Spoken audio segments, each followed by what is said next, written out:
Ayan. Hello guys. Hello Kagikadas and welcome again to another episode of Geeks Out of Nowhere. Yun. Hello, what's up? Yun, kasama na ulit natin si Eugene and of course ang nagbabalik natin kaibigan from Pipecast Podcast, Mandy. What's up Mandy? What's up Eugene? What's up? What's up? Mamaya pala may guest tayo, no? So, hintayin muna natin na kung mag-reply siya sa message natin. Pero hope, nakapag-commit naman siya. Nakapag-send na rin naman ako ng link. Anyway, habang wala pa siya, usap-usap muna tayo kung anong, musta naman guys?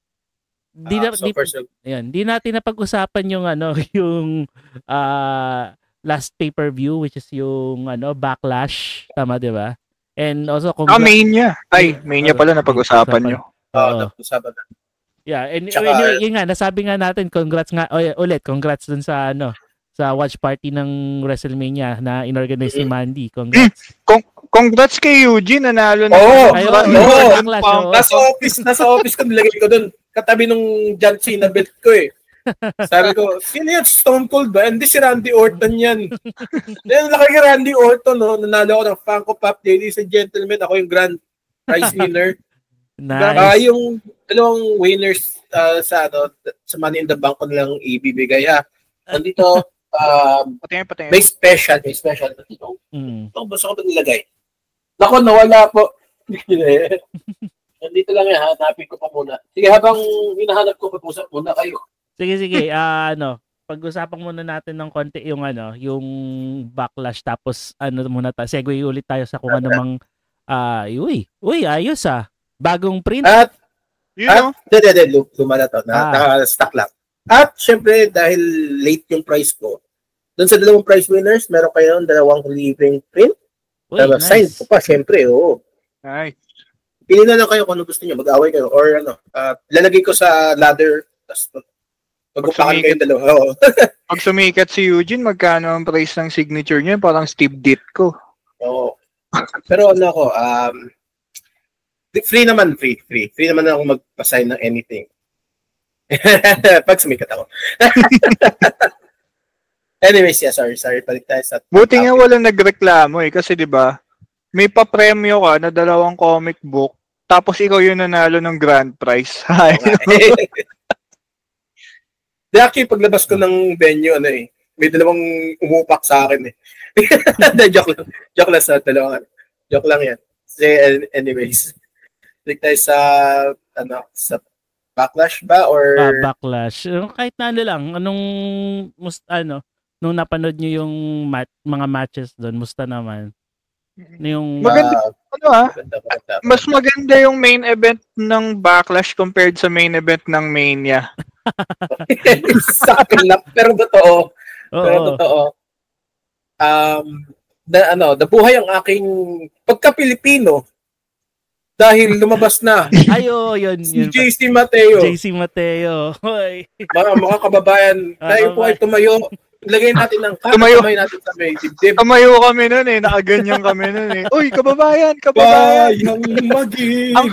Ang kampiyon ng Pilipinas. Pero yun sige, go. Sorry, tinatawag niyo siyang bootleg rhino. Sorry. Sa amin hindi. Sa amin kababayan namin yan. Mahal namin yan. Akala ko ide-defend mo si Jeff Cobb na hindi, talented yan. Hindi kababayan pala. Kababayan ko siya. Ulit, tayo ulit. Lagay ang kami sa ating kanong dibdib. At sabay-sabay natin ng lupang hinirang. Bayang magiging. Bayang Mateo. Kala ko nga kamag-anak tuloy siya ni Ann Mateo dahil Oo nga. Sikat na naman si Shay. Oo, sikat na naman. Laki-laki ng niya, bayaw niya. The most, I would say, probably the most Filipino sounding name na makikita mo sa si JC Mateo. JC Mateo. Oo nga, Pinoy na Pinoy. Pinoy na Pinoy eh. Dito. Sige. Sige. Ako muna, okay. Dito, yung debut na pala ni JC Mateo, nasanay akong Jeff Cobb was dito, years in the making. Since 2020 pa raw ata siya nililigawan ng WWE na lumipat. Pero sabi niya, he stave off muna yung pagpunta niya sa WWE because he felt that he needs more, hindi naman sa needs more experience, pero parang yung siguro yung arrangements lang with his other commitments pa sa ibang promotion, prior commitments, and then later on yun. Pero nag-tryouts din pala siya noong around 2004 kasi naging Olympic representative siya ng Guam sa wrestling nung Athens Olympics. Athens Olympics? That was 2004. Gusto ko i-add. Wrestling? Jeff Cobb is nasa the biggest scene in wrestling probably, no? And 4, nakita ko to sa post ni 4 one time. It's like, what if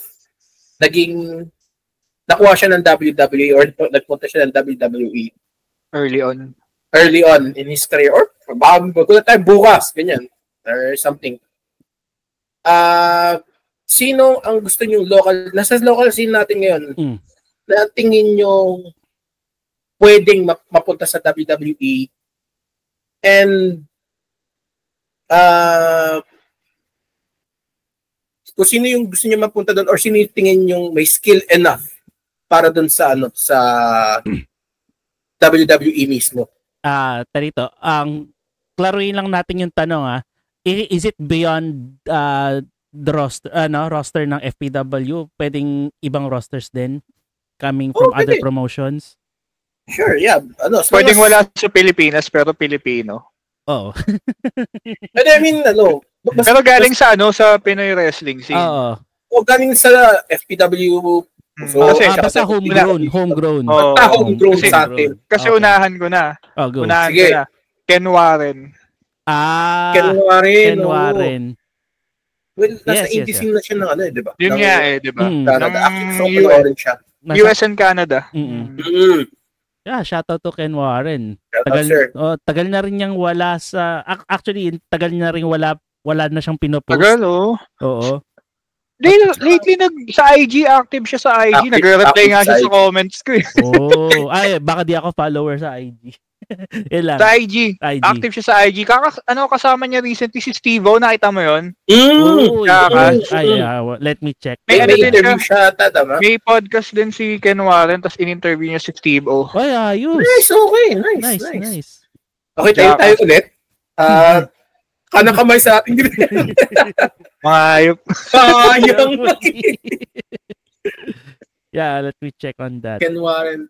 Sige, habang chinecheck mo, siguro ako, pag-iisip na ako na. Sige. I'll humor the question din. No?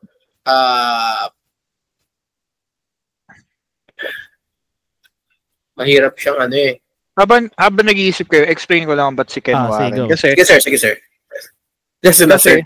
Sorry. Sir? sorry, Mandy. Sige, Mandy. Kaya si Ken Warren, pangalan pa lang Pangalan, 'di ba sa WWE, napaka-importante ng pangalan na matunog. So, pag narinig mo yung Ken Warren, parang may may hook. Alam mo 'yun, meron siyang may certain may certain term doon Parang pwede siyang maging household name. Like Rey Mysterio, Jeff Hardy, Ken Warren, di ba? Madali na lang. Oo. Madali na lang. Di ba? So, tapos yung skills ni Ken Warren, especially yung ngayon sa Canada indie scene at saka sa US independent scenes. Ang ganda ng mga matches niya. Hindi ko alam kung nakalaban niya na sino ba to? Hindi ko sure kung transgender na wrestler to sa US and Canada. May kid sa pangalan yun Pero ang galing nun. Tas nandun siya, on par level siya. Parang si Ken Warren, nasa level siya nila. Sino ba to? Sino ba yung gumagaya kay Flair na sa TNA dati? Yung black guy na nasa AEW. Ayun ba yung si Swerve? Hindi. Hindi si Swerve. Nakalimutan ko. Yung nasa dulo ng dila. Nag-go din si Hindi ko na maalala kung nasa dulo ng dila. O basta nasa ganun level yung skills ni... Yung yung Prima. Kasi medyo may edad na yun eh. Nasa ganun level yung skills ni Ken Warren. Actually, masasabi kong yung wrestling, yung technical skills ni Ken Warren, nasa level ng ROH CM Punk, ROH, that's high, diba? That's high, nasa ganun. Kasi hindi naman super technical si Punk eh. Siya parang, ang style ni Punk dati, gagawin nyo lang yung, unlike sila Bryan Danielson dati, sila AJ Styles, sobrang sobrang maneuverist, sobrang technical ng wrestling nila during ROH, TNA. Pero si Punk kasi, pedigree from the top rope, Pepsi plunge, di ba? Gusto niya, ganun si Ken Warren eh. So, dalhin mo siya sa WWE, siguro pwede siyang pumasok sa level nila, I should say, Dom Mysterio, mga ganun. In terms of in-ring capacity, mga ganun. Isa rin sinabi ni Quattro, kasi sabi niya 5'2" din. Doon 5 flat, no? Manliliit tayo mga Pilipino doon eh. Totoo eh. So, hindi siya, kahit sabihin natin si Thiago, si Mike, the biggest boys probably in the FPW roster. O kahit na sabihin na, idagdag na natin si Aaron Liwanag dyan. Kasi sila yung big boys eh. Di pa rin eh. Parang parang average. Yun na nga yan yung average nila eh. Hindi ka na monster eh at that point eh. Kaya nga, hindi. Iba yung average nila. Ito naman si Bata sa flip top. Pag tinitignan mo siya sa flip top at saka in person, ang laki niyang tao. Pero nung pumunta sila sa freestyle scene sa US, ang lalaki ng tao. Naliit sila. Naliit, diba? Tayo eh. Oo eh. Parang, si Jeff Cobb, di ba? Ang laki ni Jeff Cobb. Pagdating niya sa WWE, nagmukha siya. ang masasabi ko lang kay Jeff Cobb kasi, compare sa, di ba, kahit pagtabi mo silang dalawa ni Mike, talaga manliliit si Mike eh. Pero, ang positive side ni Jeff, kahit na maliit siya sa scene ng WWE. Malapad siya. Para siyang bulldozer na may pakpak. Rhino nga pare. Rhino. Similarities are uncanny talaga kay Rhino. Pero yung skill, antayin nila yung skill ni Jeff Cobb no. Actually na-display na ni Jeff Cobb yan yung debut match niya sa SmackDown. Oo nga pala dito, nang kinalaban niya si LA Knight. And natalo last week pa yun? Last week. Natalo niya si LA Knight and then nagulat yung mga tao na dito, walang buwelo, nakapag backflip body slam. Good Lord. Grabe yun. Kumbaga tatapat kay Jacob, no? Oo. B-52 bomber siya. Pero yun, and then he was able to execute Tour of the Islands on not CM Punk, sorry. On LA Knight na mas malaki pa sa kanya si LA Knight eh. Kaya nga, diba? And he was able to execute Tour of the Islands against him na walang kahirap-hirap. And nasa lupa niya coming from top rope jump si LA Knight. LA Knight. Oh. Hindi maliit si LA Knight Yeah, hindi maliit. Baka naliliitan kayo kay LA Knight. Maganda yung build niya. Ang kay LA Knight, matangkad siya, may buff siya, pero kumpara mo yung buff ni malapad kasi talaga si Jeff. Yun yung yun lang yung bawi talaga ni Jeff sa sabihin natin mini giant siya. Para siyang si Tiny ng Dota. Yeah. If you all get that reference, mga tito references, he has the heft and parang yung height wala lang. He's comparable with pa rin naman Jacob and Solo Sikoa, 'di ba? Pero yun nga, his heft gives him such presence pa rin sa ring. Ang may dadagdag ko sa question ko. May naisip na ako tatlo that could probably Siguro, si Mike, actually parang gusto kong makita eh. Kasi si Mike, sabihin natin maliit siya, may lapad siya eh. Alam mo yan? Skills-wise, magaling talaga siya eh. Yun lang masasabi ko eh. Pag napapanood ako, parang, alam mo yun, magaling siya eh. Wala akong masyadong input.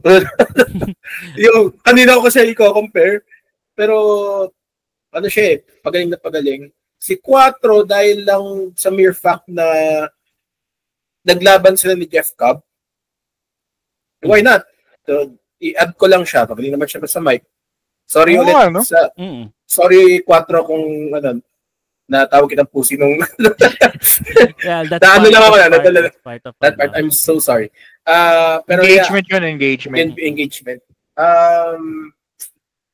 Kasi silang dalawa, wala pa ako naisip na pangatlo, pero iniisip ko kasi si Nina, ewan ko kung part pa rin siya sa roster. Nina still, I think, yeah, part, pero wala pero pa rin around the world siya eh. Around the world siya. Alam ko nasa sa Tino Bros Wrestling ba siya? Si Nina. Si Crystal di ba nagano na si Crystal? Parang tryout? Nag-tryout na siya eh. Ang nag-tryout sa sa kanilang is tatlo sila, Ken Warren, JDL and Crystal sa Shanghai. That was around 2018 ata, 2017 kung tama ang aking memory.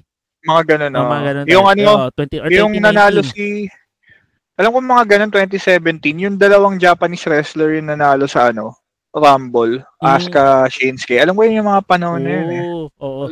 Kasama nila doon yung si Dante Chen, kasama nila yun doon. Dante Chen. Which is now wala na si Dante Chen ngayon sa WWE. Kasama ba siya sa release? Actually matagal nang na-release si Dante. Matagal na na-release. Tayo may parang may may ascending moment siya sa NXT. Yep. So bigla nawala, 'di ba? Siguro sometimes happens. Sometimes kasi dito kung hindi ka rin talaga makakonect minsan sa crowd. Yun yung pinaka-importante. Yun talaga eh. Sa WWE. Kaya nga 'di ba si Rock nung mga unang niya, magaling ka sa ring, magaling ka sa Wala siyang wala siyang engagement eh. Kaya nga Rocky eh, 'di ba? Nung Rocky sucks. Rocky maybe. Actually, hindi ko inaabot yun. Ang inabot ko ng The Rock is yung If You Smell. Tapos na siya eh. Parang pa-Scorpion King na siya nun eh. Yun yung inabot kong Rock eh. Mga yun eh. 2002-2003 na yun eh. Well, tsaka, yun lang yung tatlong picks ko. Kung i-bonus ko 4, sama na natin si Kotohiro kasi nagalingan ako yung debut. Pero di na pinay si Kotohiro eh. Di pinay siya, di ba? Half? I don't know. Basically, di ko alam. pero saan siya saan siya nag-training si Kotohiro sa overseas, alam ko. Overseas. Yun nga lang. Hindi homegrown yun. Ako personally, eto, matagal ko na tong argument sa mga ibang friends. Never kong ina-acknowledge na ma-represent ng mga ganun. For example, magalit ng magagalit. TJ Perkins.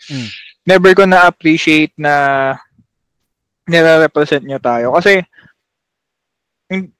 kailangan i-represent tayo. Alam mo yun? Parang, mas maganda dito. Bukod sa lumaki dito, alam mo yung essence ng pagiging Pilipino. Alam mo yung tax natin.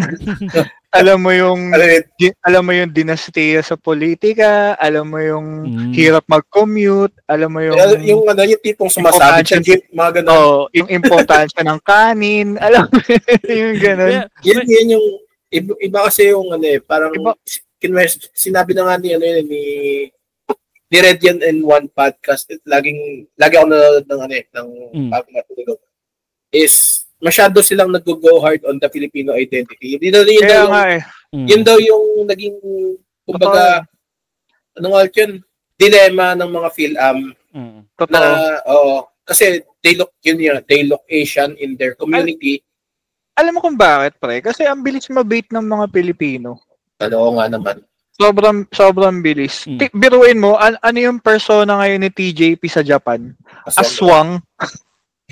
Like, bakit? Di ba?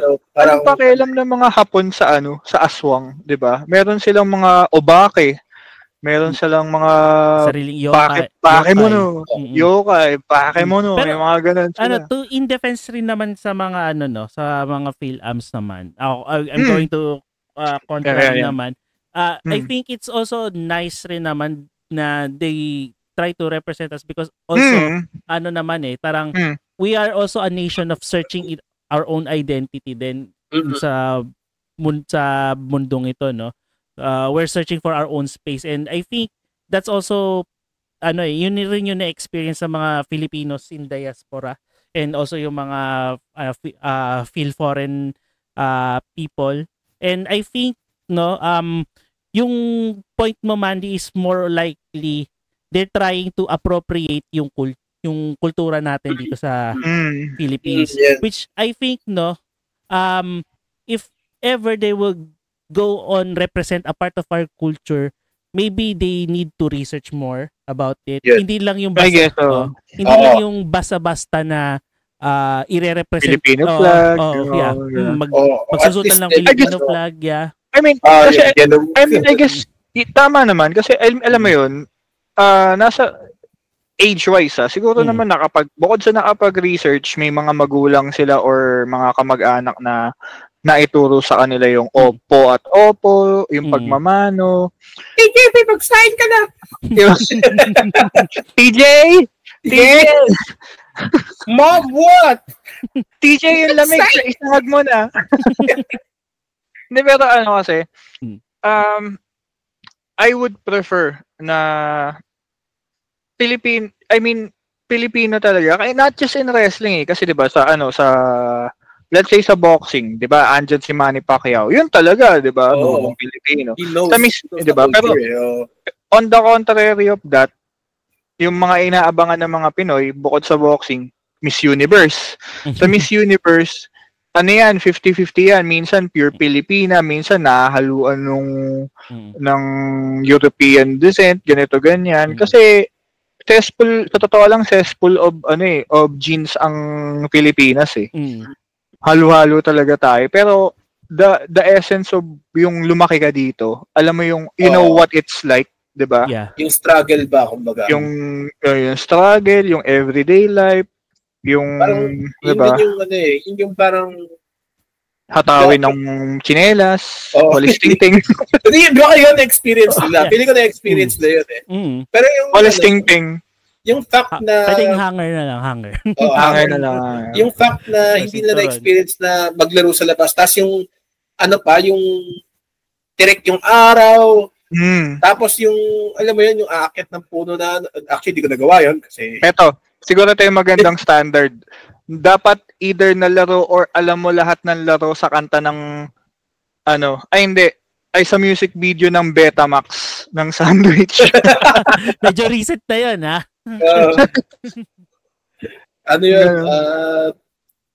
Yung Sep, yung Tumbang Preso.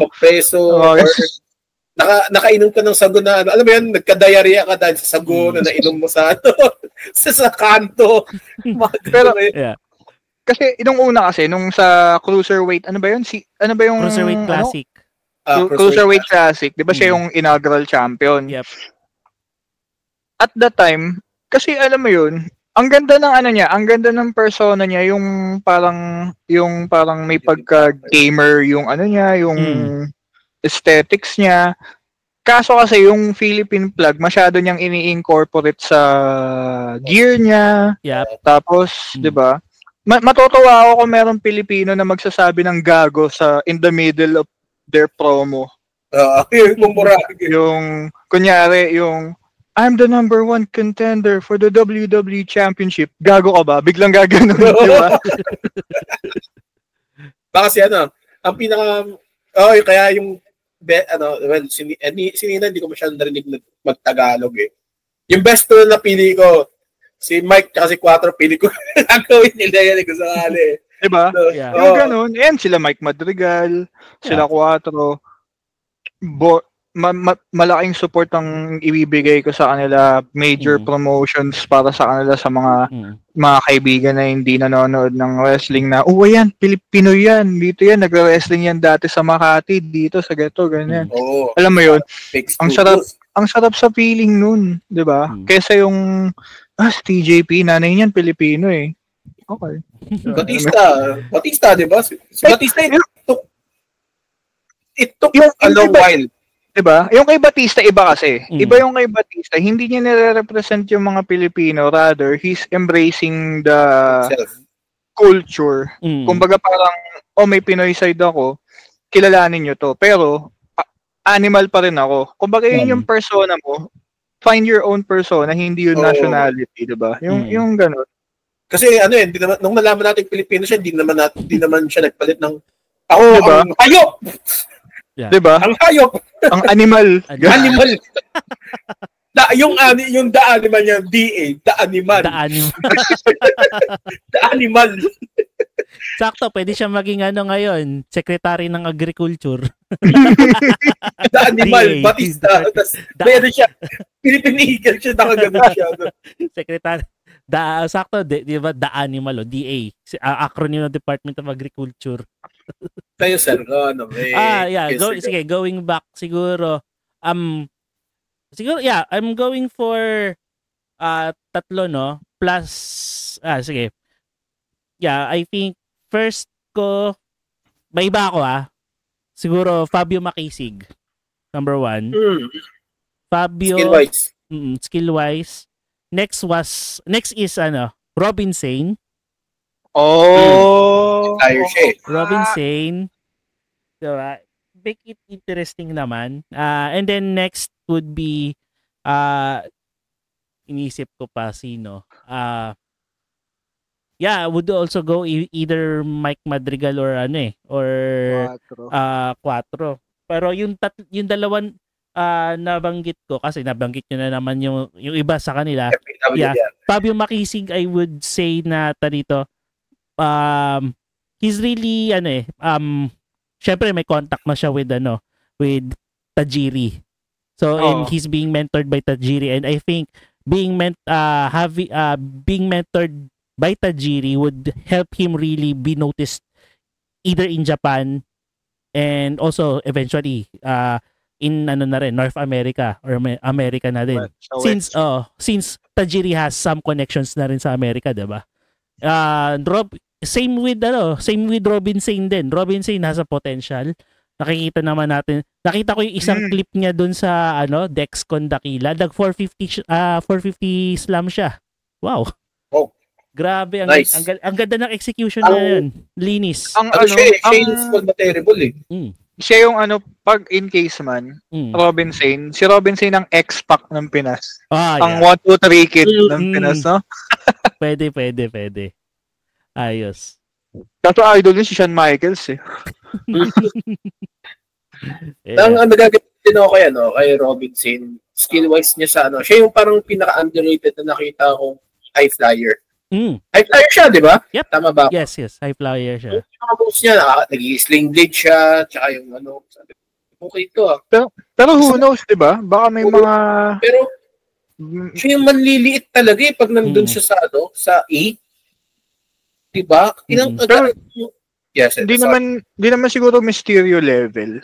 Pero, sino ba yung mga ka-size niya, if ever? Siguro si Mysterio na.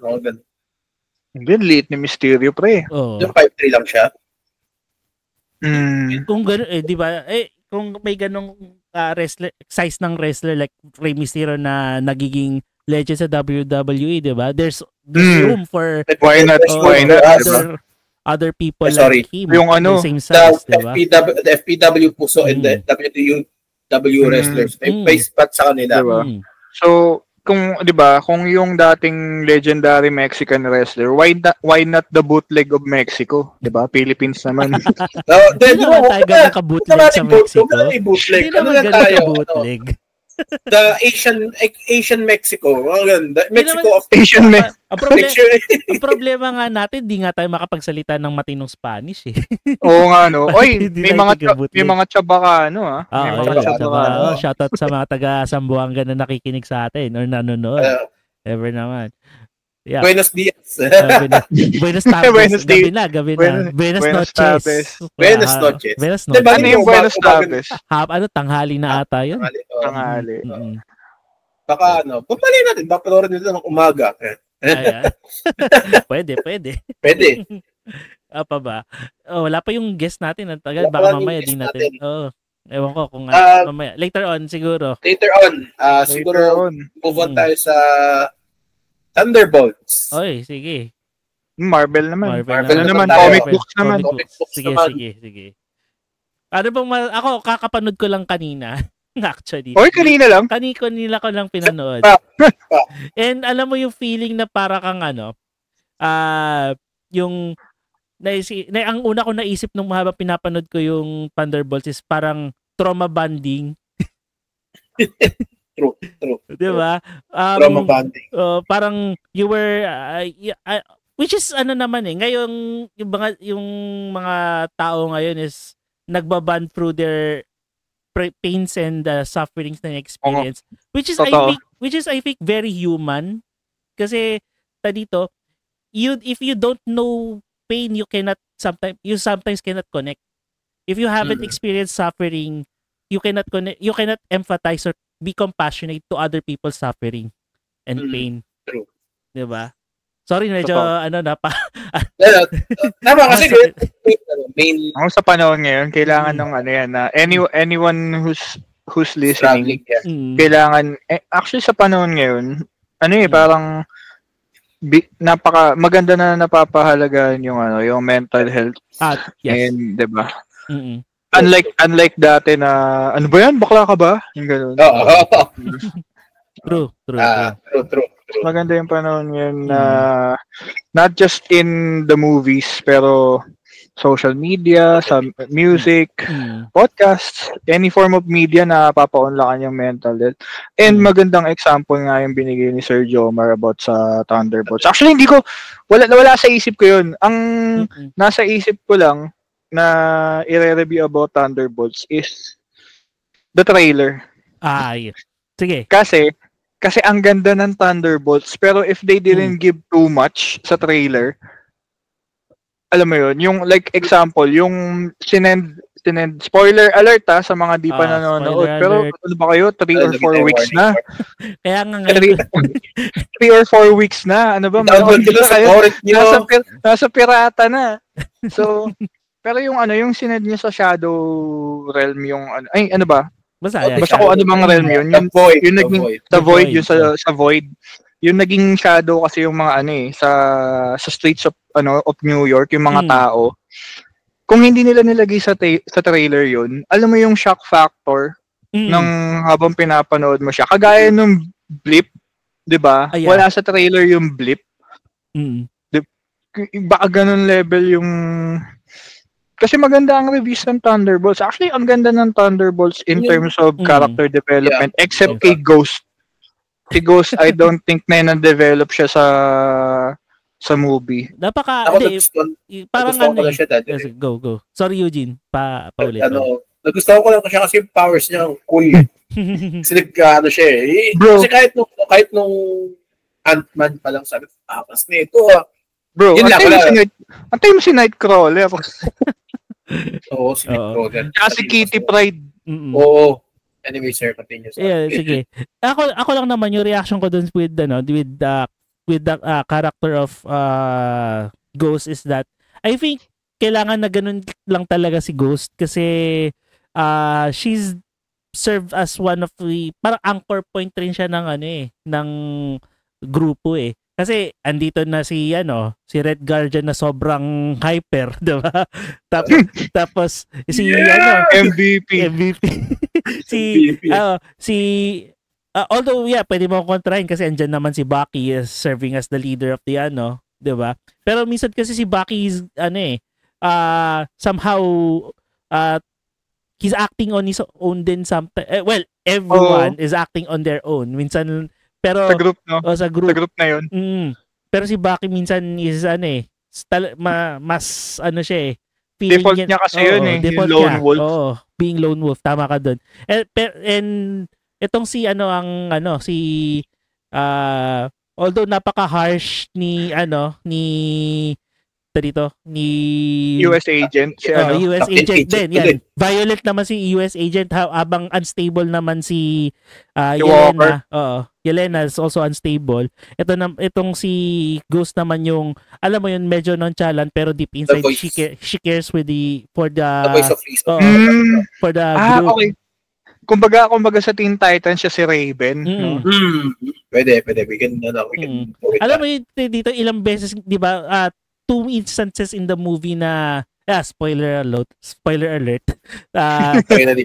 instances dun sa movie na napakita niya na kahit paano she has nagmamalasakit siya dun sa kagrupo niya. The first instance is yung binalikan pa niya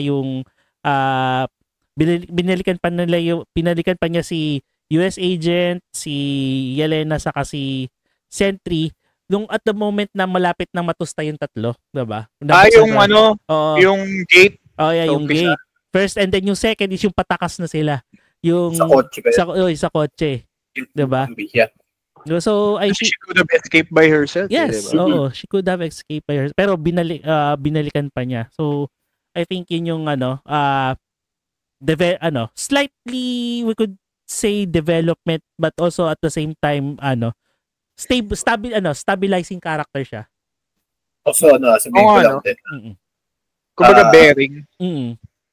Ito yung first na nagkaroon tayo na sa Avengers na ang Black Widow ay may Russian accent. Yun yung parang naging peeve ko nung kay Black Widow eh. Alam mo yung weird. Ang weird, nawiweirduhan ako. And not just with Thunderbolts. Sa mga ibang movies din, mapapansin mo to eh. Lalo na sa 47 Ronin ba yun? Alam mo to? Yeah. Bakit si Red Guardian at saka si Yelena, bakit kailangan nilang mag-English na hirap sila kasi dahil sa accent? Pwede naman sila pwede mag-Russian. Diba? Nakakabasa naman tayo ng subtitle. May subtitle naman. Why not, diba? Why not? Parang sa 47 Ronin, alam mo yun, nag-adjust yung buong Japan para kay Tom Cruise. Last Samurai pala iniisip ko si Tom Cruise. Tama rin. Kasi nagja-Japanese naman sila sa Last Samurai. Sa 47 Ronin kay Keanu Reeves hindi. Ay Keanu hindi talaga okay. Tama. Nag-adjust yung buong Japan para kay Keanu Reeves. Hindi kasi si Keanu Reeves siya eh. Syempre kailangan mong bigyan ng the kindest man on Hollywood. Some break. Pero joke lang. Pero nag-adjust sila parang I think it's a production decision 'yun kasi dito mahihirapan sila na I think na mag-translate pa from English to Japanese. Well, and also hindi siya kasi dito. It's a movie about Japan made by Americans. Kaya nga eh. I mean siya paano ba? I get the point na yun nga, ganun yung setting, ganun yung production, yung audience, yung target audience is, 'di ba, mainly non-Japanese speaking people. Kasi hindi na naman sa US eh. Yeah. Doon lang ako na weirdoan. Kaya naalala ko yung sa Thunderbolts, yung 'di ba, parehas kayong Russian, mag-usap kayo ng Russian. Actually, lumusot sa utak ko yun. Ngayon ko lang hindi English na Russian accent. Oo. No, we're in America now, we speak English. Kasi ilang lines lang naman yun, 'di ba? Pero siguro kasi kakontrahin ko na yung sarili ko. Siguro kasi hindi maka-capture yung emotion when it's in Russian siguro. Ewan ko nga. Depende. Pero pag ganun, parang nililimitahan natin yung yung ability ng mga actors, 'di ba? Yun nga eh. Well, they were able to execute it naman flawlessly in the movie. Diba? Pero lalo na si Florence Pugh. Florence Pugh, yeah. Sobrang fluid ng niya, ng ng acting abilities niya. Si Helena. Yun yung actress, si Florence. Magaling siya. Tapos, diba? Kasi, diba, Scarlett Johansson could have done the same thing. Bakit wala siya Russian accent, diba? Dapat meron. Pero Florence chose. Pero baka dahil kasi napakagaling na spy ni Florence ni Black Widow, kaya she was able to adapt an American accent, diba? Sabagay. Alam mo ba? Sabi ko na to. Isang beses ko lang siyang narinig mag-Russian. Sino? Sa buong MCU, si Scarjo Black oo, sa Black Widow. Natasha. Black Widow. Hindi, Black Widow ba? Black Widow alam ko. Ang narinig ko nag-Russian siya sa Avengers. Di 2 beses pala. 2 beses pa lang. O yun. Buong MCU, 2 beses. Dude, you're playing Russian. Pero parang playing on that part lang naman. We're just playing around on that part. Pero overall ang ganda ng ang ganda ng Thunderbolts. Ang ganda ng maganda siyang maganda. Ang ganda ng marketing nila doon. Yes. Kasi imagine maganda na yung reception sa Thunderbolts first week. Marami na nanonood, ibig sabihin. So syempre kailangan nilang ng marami pa manonood for the second and third week. Puto ginawa nila yung yung New Avengers. Pag-reveal nun. Ang galing. Pero di ba nangyari na rin naman yun sa end ng movie, di ba? They branded the group as the New Avengers. Actually, hindi sila nag-brand kasi kumuha ng copyright si Sam Wilson. Diba? Nag-apply siya. Nagkakagulo na yung mundo niyo. Nag-aaway pa kayo sa copyright. Kaya, napakagaling na comic relief talaga ni Red Guardian para walang problema sa copyright. New Avengers with the Z. May mga sponsor pa. Alam mo, NASCAR driver Pero nagulat ako sa reveal. Fantastic Four ba? Oo. Di ko in-expect yun. Ako rin di ko in-expect Which is I think July ba showing ng Fantastic Four? Na-move ata Na-move. Ay, na-move ba? Kasi alam ko dapat May. Hindi, alam ko July. July ba? Tama, July. Ang na-move pala yung Doomsday. Doomsday pala yung na-move next year. Yes. We are so back in Marvel, pero... totoo. Pero ako mas excited ako on what James Gunn is going to do in DC. Superman. Creature Commandos talagang... Ako pinupush ko talaga sa inyo lahat yun Panoorin niyo yung Creature Commandos for please.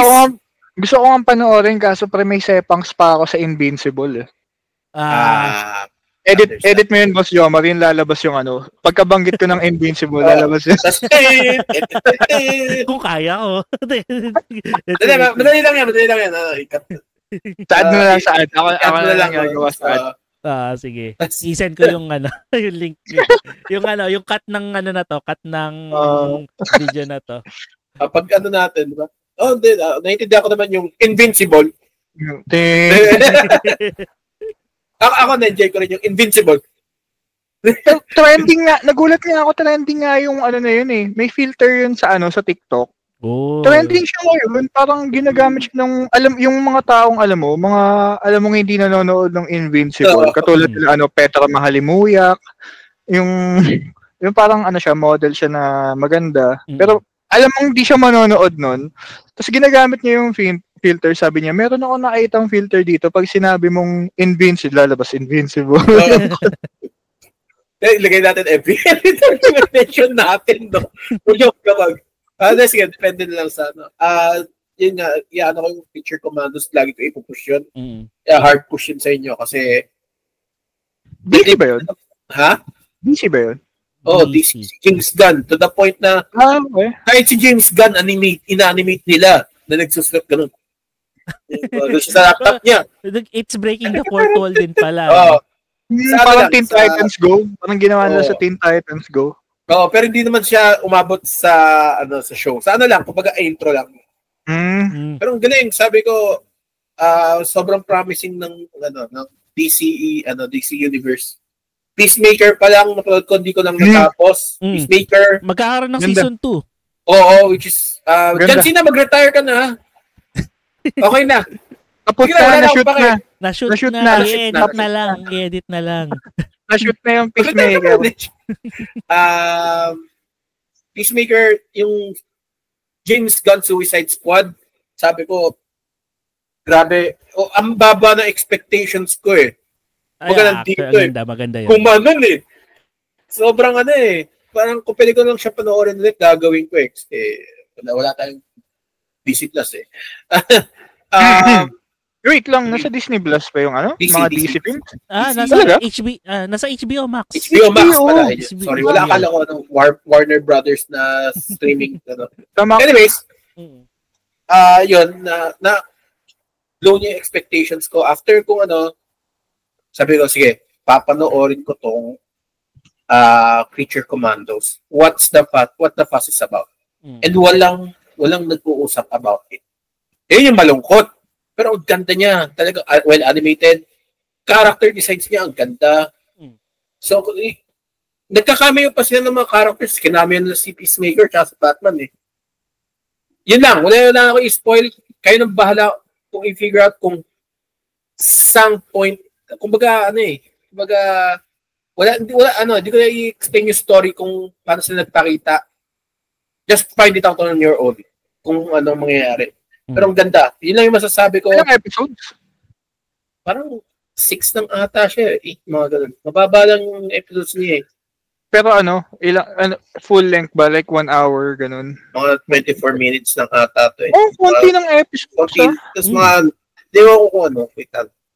Check natin sa cut lang natin sa saglit. Search ko lang. Tuloy na natin eh. Tama mo yan na nagre-research tayo. Oo, syempre. Pero syempre, di ba, kung yung mga nakikinig sa atin sa nanonood, pwede rin naman mag-comment. Babasahin rin naman natin comments nila. May nabasa akong comment.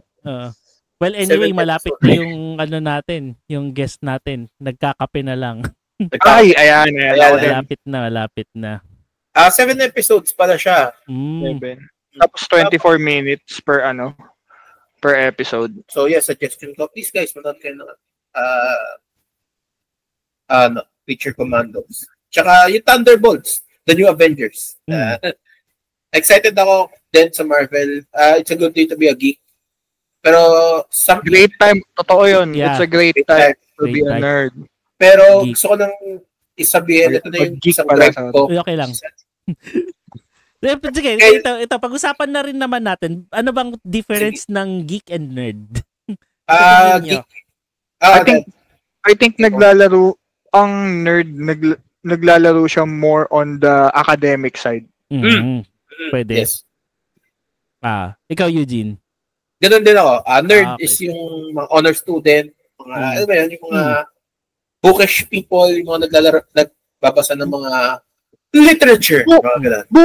Bookish naman rin tayo. Nagbabasa rin tayo ng literature. Yung literature natin is graphic novel.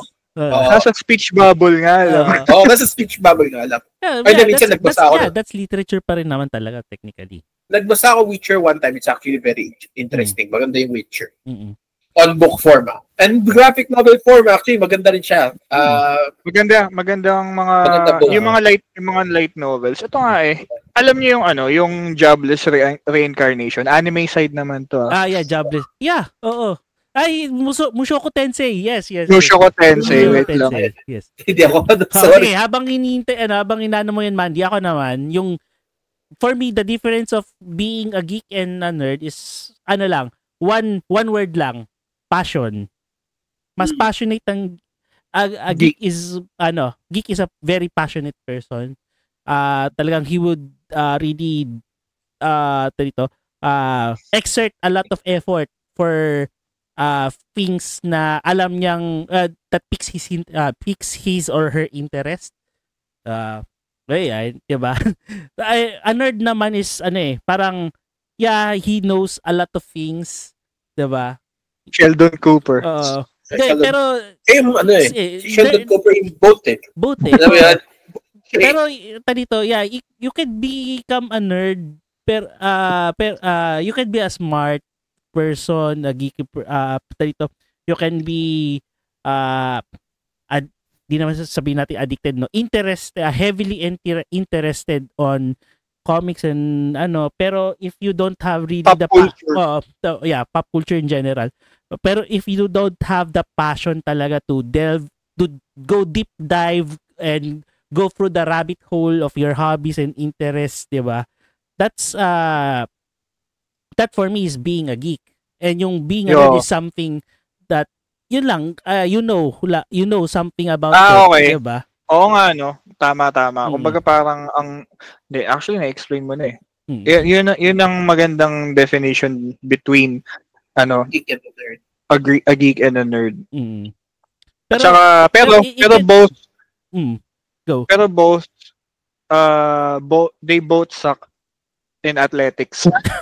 Depende naman. There are geeks who are that are athletic, di ba? Sa panahon ngayon, iba na ngayon. Pero yung Italian na MMA fighter yung nagjo-jiu-jitsu. Tapos yung morang, hi, hello, nakasalamin pa siya. Hi, hello, ganyan. Even even Kenny Omega is a gaming geek, di ba? Gaming geek. AJ Styles and Xavier Woods. Diba? Xavier Woods. Nabalik tayo sa wrestling.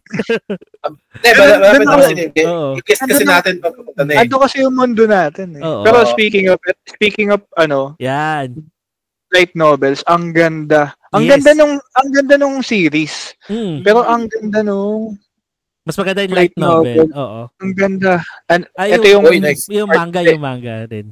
Siya, lang to, parang preview lang ng manga, pero light novel talaga siya. Ang ganda, promise. Grabe. Alam ko sa makakabili niyan eh. Shopee ba? Hindi, pwede sa Shopee, pero sa Fully Book makakahanap ka rin yan. Fully Book ako bumili. Fully Book Kinokuniya. Yeah. Shoutout Fully Book, baka naman. Baka naman. Yes. Gusto niyo suggestion ko sa isang episode natin, mag-book club tayo. Pwede. Anong comic book or anong libro na nabasa natin. Kasi share lang natin sa lahat. Yeah, we can do that. Next, parang regular. Yes, sige. Igawin natin yan. Minute episode, yeah. Parang i-share natin. Ayun. Wala, habang hinintay pa natin yung guest natin, sige, kwentuhan lang muna tayo. Matagal tong episode na to. Speaking of, since parating naman na si balik tayo sa wrestling. Napanood nyo ba yung SmackDown kanina? Ako, nakita ko yung highlights. Nakita mo yung bumalik? Yes, oo. Oh my God. Di mo pa nakapanood? Di mo napapanood. Silipin mo muna. Bibigyan ka namin ng 5 seconds. 5.